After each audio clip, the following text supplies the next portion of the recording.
Dengan ini ia dinyatakan lulus dalam ujian tingkat kuning level 1 dan sebagai hadiah level dari kekuatan rohnya kini meningkat 1 angka. Tak lama setelah itu Master Kuda Laut datang untuk memberinya ucapan selamat.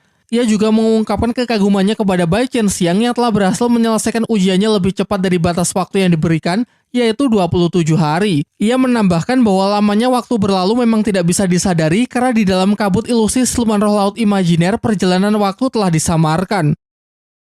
Sementara itu, teman-teman Tangsan masih berusaha keras menaiki tangga cahaya Dewa Laut yang memiliki tekanan luar biasa kuat.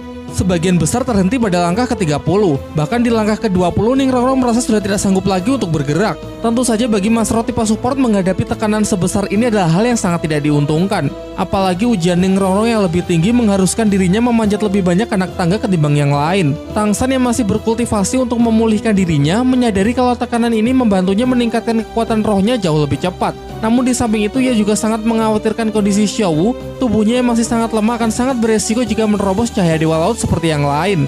Ia kemudian membangunkan jiwa Xiao Wu untuk sementara bersatu kembali dengan tubuhnya. Tidak disangka setelah kesadarannya bangkit, Xiao Wu langsung berlari menuju tangga cahaya Dewa Laut untuk juga mulai mengikuti ujian. Bahkan kecepatan langkahnya jauh lebih cepat jika dibandingkan dengan pertama kali Tangsan memasuki cahaya Dewa Laut. Melewati Suking dan Mang Hojun di anak tangga ke-30 sampai akhirnya ia mulai melambat setelah menginjakan kakinya pada langkah ke-38.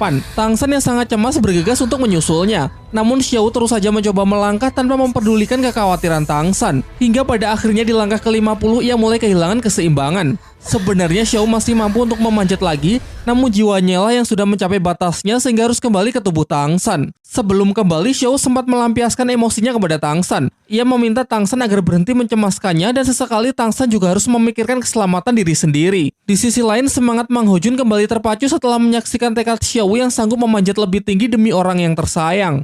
Waktu pun terus berlalu. Di samping upaya keras untuk menyelesaikan langkah demi langkah dalam ujian, mereka juga tidak terlalu memaksakan diri dan tetap menyempatkan tubuh untuk beristirahat. Ironisnya, selain Mang Hojun, mereka semua berjuang dalam menghadapi ujian dengan ayangnya masing-masing. Namun meski tidak disemangati oleh ayang, tekad Mang Hojun untuk menyelesaikan ujian sangatlah besar karena di balik latihan yang keras tanpa henti ada seorang wanita yang harus ia lindungi.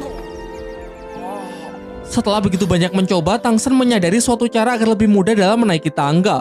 Hal ini ia sadari ketika menggunakan medan rumput biru peraknya kepada Xiao Wu, ternyata dapat membantu mengurangi tekanan yang diterima oleh tubuh Xiao Wu. Dari awal sebenarnya sudah dijelaskan kalau cahaya Dewa Laut hanya menyerang balik orang yang memberikan serangan. Sehingga jika mereka mengumpulkan kekuatan roh ke tubuh seseorang, maka besarnya tekanan yang dirasakan orang tersebut pasti akan terbagi ke mereka yang membantunya. Jadi dengan bekerja sama seperti itu, maka kemungkinan besar akan lebih mudah untuk mencapai target anak tangga yang harus diselesaikan dalam ujian. Namun menurut Tangsan lebih baik tidak perlu terburu-buru, karena ia juga menyadari tujuan di balik ujian ini adalah untuk meningkatkan kekuatan roh dan daya tahan tubuh di bawah tekanan cahaya Dewa Laut, yang mana dengan setiap hari menerima tekanan tersebut, maka akan meningkatkan kekuatan roh mereka dengan sangat efektif. Untuk itulah ia berencana menghabiskan batas waktu ujian dan mengulur waktu keberhasilan sampai hari terakhir agar peningkatan kekuatan roh mereka bisa mencapai maksimal demi untuk menghadapi ujian tahap berikutnya. Di tengah pembicaraan tersebut, Bos Saiki datang mengunjungi mereka. Ia menjelaskan bahwa setiap peserta ujian yang berhasil menembus batas kultivasi selama ujian berlangsung, maka akan mendapatkan hadiah berupa cincin roh pemberian Tuan Dewa Laut tanpa perlu membunuh siluman roh. Dan pada hari ini yang telah menembus batas kultivasi adalah Mang Hojun, yakni di level 60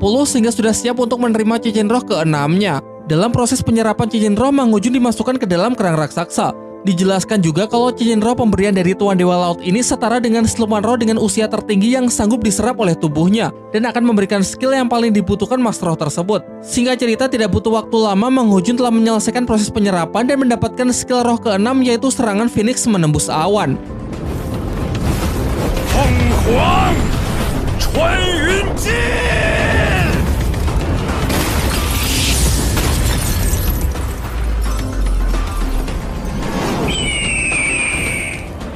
Sebelum pergi, Bos Saiki mengatakan kalau ia akan datang lagi jika nanti ada peserta lain yang juga telah berhasil menembus batas kultivasinya.